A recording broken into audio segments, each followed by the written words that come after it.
കത്തിച്ചു കഴിഞ്ഞു. ഐശ്വര്യത്തിൻ്റെ പ്രതീകമാണ് പൂക്കൾ. അപ്പോൾ ഒരു പൂക്കളം മുറ്റത്തുണ്ടെങ്കിൽ അത് ഏറ്റവും നല്ലൊരു ഐശ്വര്യമാണ്. ഒരു ദിവസം തുടങ്ങാൻ ഏറ്റവും നല്ല ദിവസം, പ്രത്യേകിച്ച് വിശേഷ അവസരങ്ങൾ.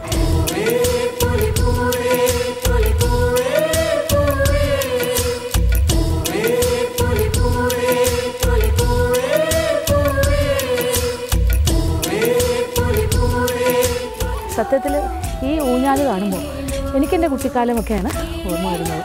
ഒരുപാട് ഊഞ്ഞാലിൽ ഇങ്ങനെ ആടി തിമിർത്തൊരു കാലമുണ്ടായിരുന്നു. സത്യത്തിൽ ഇപ്പോൾ ഇങ്ങനെ ഒന്ന് ആലോചിക്കുമ്പോൾ ഇപ്പോൾ വിദേശത്തും പട്ടണങ്ങളിലും ഒക്കെ താമസിക്കുന്ന മലയാളികൾക്ക് ഗൃഹാതുരത്വത്തോടു കൂടി ഓർമ്മിക്കാൻ പറ്റുന്നൊരു കാര്യമാണ് ഈ ഊഞ്ഞാലൊക്കെ.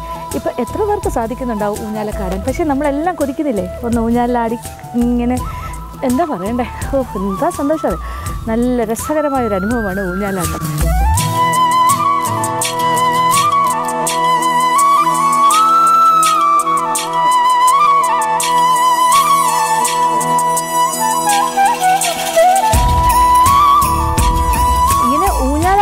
മതിയോ?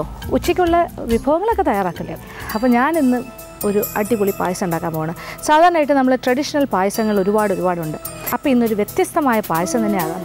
വ്യത്യസ്തമായ പായസം എന്ന് പറയുമ്പോൾ കിട്ടാത്ത വിഭവങ്ങൾ കൊണ്ടൊന്നുമല്ല, കിട്ടുന്ന കാര്യങ്ങൾ കൊണ്ട് തന്നെയാണ്. നമുക്ക് ചുറ്റുമുള്ള നമ്മുടെ പ്രകൃതി നമ്മൾക്ക് തന്നിരിക്കുന്ന നമ്മുടെ ഈ ഒരു എന്താ പറയുക, കേരളത്തിൻ്റെ കാലാവസ്ഥയിൽ വളരുന്നൊരു കാര്യം വെച്ചിട്ട് ഒരു പ്രഥമൻ തന്നെ തയ്യാറാക്കാം. പായസങ്ങളുടെ കൂട്ടത്തിൽ അടപ്രഥമനാണ് ഏറ്റവും മുൻപന്തിയിൽ നിൽക്കുന്നത്. ഇന്നും ഒരു പ്രഥമൻ തന്നെയാണ് ഞാൻ തയ്യാറാക്കാൻ പോകുന്നത്. പക്ഷേ ഇത് അട കൊണ്ടല്ല, ഇത് വെള്ളരിക്ക കൊണ്ടൊരു പ്രഥമൻ. വെള്ളരിക്ക ഒരു പച്ചക്കറി ആയിട്ടാണ് നമ്മൾ കണക്ക് കൂട്ടിയിരിക്കുന്നത്. ഈ വെള്ളരിക്ക നമ്മൾ കിച്ചടി, പച്ചടി ഇങ്ങനെയുള്ള കാര്യങ്ങൾക്കൊക്കെ ഉപയോഗിക്കും. പക്ഷേ അതുകൊണ്ട് എങ്ങനെ ഒരു പ്രഥമൻ തയ്യാറാക്കാം? അടപ്രഥമൻ തോറ്റുപോകും നമ്മുടെ വെള്ളരിക്ക പ്രഥമൻ അത് അങ്ങോട്ട് വന്നു കഴിഞ്ഞാൽ. അപ്പോൾ എന്തായാലും നമുക്ക് വെള്ളരിക്ക പ്രഥമന് വേണ്ട കൂട്ടെല്ലാം ഇവിടെ റെഡിയാണ്. കാര്യങ്ങളെല്ലാം ഞാൻ അരിഞ്ഞ് റെഡിയാക്കി വെച്ചിട്ടുണ്ട്. കാര്യം എനിക്കിങ്ങനെ കുറേ കാര്യങ്ങളായിട്ട് ഞാനിങ്ങനെ നടക്കുന്നു. എന്നാലും നമ്മുടെ പായസത്തിൻ്റെ കാര്യം എൻ്റെ മനസ്സിൽ തന്നെ ഉണ്ടായിരുന്നു. അപ്പോൾ അവസാനം നമ്മളെത്തി. എല്ലാം നാടൻ രീതിയിൽ തന്നെ നമ്മൾ അടുപ്പ് കൂട്ടിയിട്ടുണ്ട്. നല്ലൊരു ഉരുളിയും അടുപ്പിലേക്ക് വെച്ചിട്ടുണ്ട്. ആദ്യത്തെ കാര്യം, ഇതിലൊരുപാട് ചേരുവകളൊന്നുമില്ല. സാധാരണ ഒരു പ്രഥമൻ ഉണ്ടാക്കുന്ന അതേ രീതിയാണ്. പക്ഷേ വെള്ളരിക്കയാണെന്ന് മാത്രം. വെള്ളരിക്ക ഇങ്ങനെ അടയുടെ ഷേപ്പിൽ, അട എങ്ങനെയാണോ ഇരിക്കുന്നത് അതുപോലെ മുറിച്ചെടുക്കുക. തൊലി കളഞ്ഞ് ഒരു വലിയ വെള്ളരിക്ക ഇങ്ങനെ അട പോലത്തെ കഷ്ണങ്ങളായിട്ട് മുറിച്ചെടുത്തത് ഇങ്ങനെ എടുക്കുക. അത് നമ്മൾ ഉരുളിയിലേക്ക് മാറ്റാം. ഇനി നമ്മൾ ഇതിലേക്ക് തിളച്ച വെള്ളം ഒഴിച്ചിട്ട് നന്നായിട്ടൊന്ന് വേവിക്കണം. അപ്പോൾ നമ്മുടെ വെള്ളരിക്കയുടെ കഷ്ണങ്ങളെല്ലാം തന്നെ ഞാൻ ഉരുളിയിലേക്ക് മാറ്റിക്കഴിഞ്ഞു. ഇനി നമ്മൾ തിളച്ച വെള്ളം ഒഴിക്കാൻ പോവുകയാണ്. ഇത് വേകാൻ ആവശ്യമുള്ള തിളച്ച വെള്ളം. വെള്ളരിക്ക എന്ന് പറഞ്ഞാൽ തന്നെ ധാരാളം വെള്ളമുള്ള കാര്യമാണ്. അതിൽ നിന്നും വെള്ളം ഇറങ്ങും. പക്ഷേ എന്നാലും നമുക്ക് കുറച്ച് കൂടുതൽ വെള്ളം വേണം. കാര്യം ഇതിൻ്റെ കൂടെ നമ്മൾ കുറച്ച് ചൗരിയും കൂടി ചേർത്തിട്ടാണ് വേവിക്കുന്നത്. അപ്പോൾ കുറച്ച് ചൗരിയും കൂടി ഇതിനോടൊപ്പം ചേർക്കാം. ചൗരി ഒരു 3 ടേബിൾ സ്പൂൺ, വലിയ സ്പൂണിന് 3 സ്പൂൺ, അല്ലെങ്കിൽ 1/4 കപ്പ്, കപ്പളവ് പറയുകയാണെങ്കിൽ 1/4 കപ്പ്. ഇതെല്ലാം കൂടി ഒന്നിച്ച് കിടന്ന് നന്നായിട്ടൊന്ന് വേകണം. ഇതെല്ലാം വെന്ത് കഴിഞ്ഞാൽ മാത്രമേ നമ്മൾ മധുരം ചേർക്കുകയുള്ളൂ. കാര്യം എന്താ വെച്ചാൽ മധുരം ചേർത്ത് കഴിഞ്ഞാൽ പിന്നെ വേകലൊന്നുമില്ല. അപ്പം നന്നായിട്ട് വേകണം. ചൗരിയാണെങ്കിലും വെള്ളരിക്കാണെങ്കിലും അത് കഴിഞ്ഞ് മതി മധുരം ചേർക്കൽ.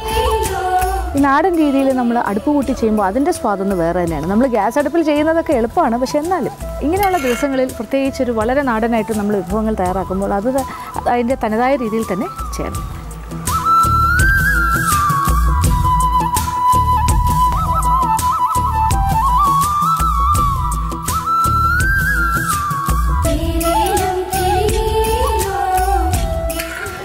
അങ്ങനെ നമ്മുടെ വെള്ളരിക്ക പ്രഥമൻ്റെ ആദ്യത്തെ ഭാഗം കഴിഞ്ഞു. വെള്ളരിക്കയും ചൗവരിയും പാകത്തിന് വെന്തു. കുറച്ച് വെള്ളം മാത്രമേ ബാക്കിയുള്ളൂ. ഇപ്പോൾ ഇത് കണ്ടു കഴിഞ്ഞാൽ അട വെന്ത് കിടക്കുന്ന പോലെയല്ലേ ഇരിക്കുന്നത്. അടപ്രഥമന് വേണ്ടി നമ്മൾ അട വേവിച്ചു എന്ന് തന്നെ വിചാരിക്കുക. പക്ഷേ ഇത് വെള്ളരിക്കയാണെന്ന് മാത്രം. അപ്പോൾ ഇനി അടുത്തതായിട്ട് അതിലേക്ക് 3/4 കിലോ ശർക്കര പൊടിച്ചെടുത്തത്. അപ്പോൾ ഇതൊരു വലിയ വെള്ളരിക്കയാണ്. ഇപ്പോൾ ഇതേ 3/4 കിലോ ശർക്കര പൊടിച്ചത് നമ്മൾ അമ്മിക്കല്ലിൽ വെച്ചൊന്ന് പൊടിച്ചെടുത്താൽ മതിയാകും. ഇതിൻ്റെ 3/4 കിലോ അളവാണ്. പിന്നെ ശർക്കരയുടെ ഉണ്ട ശർക്കരയാണെങ്കിൽ ഒരു 3 വലിയ ഉണ്ട ശർക്കര, ആ അളവാണ് എടുക്കുന്നതെങ്കിൽ അങ്ങനെ. ഇനി ഇത് രണ്ടും കൂടി കിടന്നിട്ട്, ഇപ്പോൾ ചൗവരിയുണ്ട്, വെള്ളരിക്കയുടെ കഷ്ണങ്ങളുണ്ട്. ഇനി ഈ ശർക്കരയും കൂടി കിടന്ന് നന്നായിട്ടൊന്ന് വറണ്ട് വരണം. അപ്പോൾ ശർക്കരയൊക്കെ നന്നായിട്ട് ഉരുകി ഇതിൻ്റെ കൂടെ മിക്സായി. ഇപ്പോൾ ഇത് നല്ല ശർക്കര ആയതുകൊണ്ടാണ് ഞാൻ പൊടിച്ചിടുന്നത്. അല്ലാത്ത ശർക്കര ആണെങ്കിൽ നമ്മൾ അരിച്ച് ഒഴിക്കണം. എന്തായാലും ശർക്കരയും എല്ലാം കൂടി കിടന്നൊന്ന് വരണ്ട് വരണം. വരണ്ട് വരുന്ന കുറേ വരണ്ടിങ്ങനെ വന്നു കഴിയുമ്പോൾ നമ്മൾ കുറേശ്ശെ നെയ്യും കൂടി ഒഴിച്ചു കൊടുക്കണം. ഈ ഒരു സ്റ്റേജിൽ നമ്മൾ ഇടയ്ക്കിടയ്ക്ക് ഇളക്കി കൊടുത്താൽ മതി. കാര്യം ഇപ്പോൾ ഇച്ചിരി ചാറായിട്ട് കിടക്കുകയാണ്, ശർക്കരയൊക്കെ ഇങ്ങനെ ഉരുകി നല്ലതായിട്ട് ഇങ്ങനെ ലൂസാണ്. ഇനി ഇത് ടൈറ്റായി തുടങ്ങുമ്പോഴാണ് ഇടയ്ക്ക് കൂടുതലായിട്ട് ഇളക്കി കൊടുക്കേണ്ടത്. അടിയിൽ പിടിക്കാൻ പാടില്ല. ആ സ്റ്റേജിലാണ് കുറേശ്ശെ നെയ്യും ഒഴിച്ചു കൊടുക്കേണ്ടത്. വെള്ളരിക്കയുടെ കഷ്ണങ്ങളെല്ലാം ശർക്കരയിൽ കിടന്ന് നന്നായിട്ട് വരണ്ട ഏതാണ്ട് ഇങ്ങനെ ടൈറ്റായി തുടങ്ങി. ഇനി നമ്മളിതിലേക്ക് കുറച്ചിങ്ങനെ കട്ടിയായി വരികയാണ്. കുറച്ച് നെയ്യ് ഒഴിച്ചു കൊടുക്കുക. 1-2 ടേബിൾ സ്പൂൺ നെയ്യും കൂടി ചേർത്ത് ഒന്നുകൂടി ഒന്ന് വറുത്തിയെടുക്കുക. ശരിക്കും നന്നായിട്ട് ശർക്കര വരണ്ട് ഇതിൻ്റെ കൂടെ ഇങ്ങനെ യോജിച്ച് കിട്ടും. ഇനി അടുത്ത സ്റ്റെപ്പ് എന്ന് പറഞ്ഞാൽ സാധാരണ പായസം പ്രഥമനൊക്കെ തയ്യാറാക്കുന്ന പോലെ തന്നെയാണ് രണ്ടാം പാല് തേങ്ങയുടെ രണ്ടാം പാൽ അതൊഴിച്ചു കൊടുക്കാം.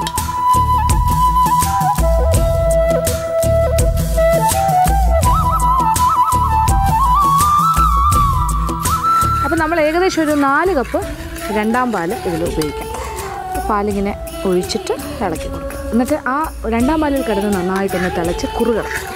പ്രഥമൻ കുറുകി കഴിഞ്ഞാൽ പിന്നെ ഒരു പണിയില്ല. അവസാനം ഒരു 1-ാം പാൽ ഒഴിക്കൽ, അതൊരു 1-1.5 കപ്പ് നല്ല കട്ടിപ്പാൽ അത്ര ഒഴിച്ച് കഴിഞ്ഞാൽ പ്രഥമൻ റെഡി.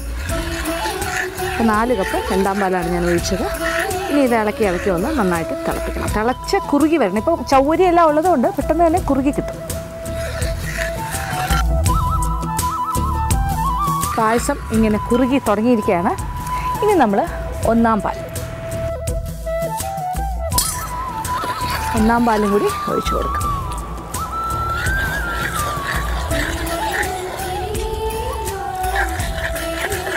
ഇപ്പോൾ നോക്കൂ, ശരിക്കും വെള്ളരിക്കയുടെ കഷ്ണങ്ങളെല്ലാം തന്നെ അട കിടക്കുന്ന പോലെ ഇങ്ങനെ കിടക്കുന്നുണ്ട്.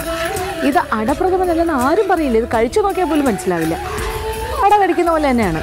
നോക്കൂ, കഷ്ണങ്ങൾ കിടക്കുന്ന നോക്കൂ, അടയുടെ പീസസ് കിടക്കുന്നതല്ല. അപ്പോൾ ആ ശർക്കരയൊക്കെ ശരിക്കും നമ്മുടെ വെള്ളരിക്കയുടെ പീസസിൽ ഇങ്ങനെ കഷ്ണങ്ങളിൽ പിടിച്ചിട്ട് നല്ലൊരു അട പോലെ തന്നെ ആയിട്ടുണ്ട്. 1-ാം പാൽ ഒഴിച്ച് കഴിഞ്ഞാൽ പിന്നെ അധികം തിളപ്പിക്കേണ്ട ആവശ്യമില്ല. ചെറുതായി ഒരു തിള വന്നു കഴിഞ്ഞാൽ അടുപ്പിൽ നിന്ന് മാറ്റാം. അപ്പോൾ ഇനിയൊന്നുമില്ല, നമ്മൾ ഏലക്കാപ്പൊടി ചേർക്കുന്നു. 1 ടീസ്പൂണോളം ഏലക്ക പൊടിച്ചത്. ഈ ഏലക്കാപ്പൊടി ചേർത്ത് കഴിഞ്ഞാൽ ശരിക്കും ഒരു പ്രഥമൻ്റെ മണം വരുള്ളൂ. ഇനി ഒന്നുമില്ല, ഇനി അടുപ്പിൽ നിന്നും മാറ്റുന്നു. എന്നിട്ട് അണ്ടിപ്പരിപ്പ് കിസ്മിസും നെയ്യിൽ വറുത്ത് പ്രഥമൻ്റെ മുകളിലേക്ക് ഒഴിക്കും. അപ്പോൾ അടുപ്പിൽ നിന്നും മാറ്റാം. ഇനി നമ്മൾ കുറച്ച് നെയ്യ് ഒരു പാത്രത്തിലേക്ക് ഒഴിച്ചിട്ട് അണ്ടിപ്പരിപ്പ് കിസ്മിസ് ഇതിലിരിക്കട്ടെ അല്ലേ, അണ്ടിപ്പരിപ്പും കിസ്മിസും എല്ലാം അതും കൂടി ചേർത്ത് നന്നായിട്ടൊന്ന് മൂപ്പിച്ച് നമ്മൾ ആ നെയ്യോട് കൂടി തന്നെ പ്രഥമനിലേക്ക് ഒഴിക്കാം. അണ്ടിപ്പരിപ്പും കിസ്മിസും പ്രഥമനിലേക്ക്.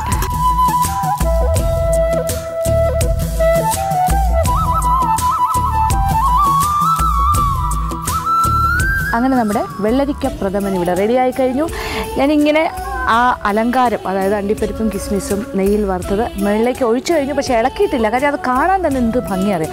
വിളമ്പുന്ന സമയത്ത് ഇളക്കിയാൽ പോരെ, അത് മതി.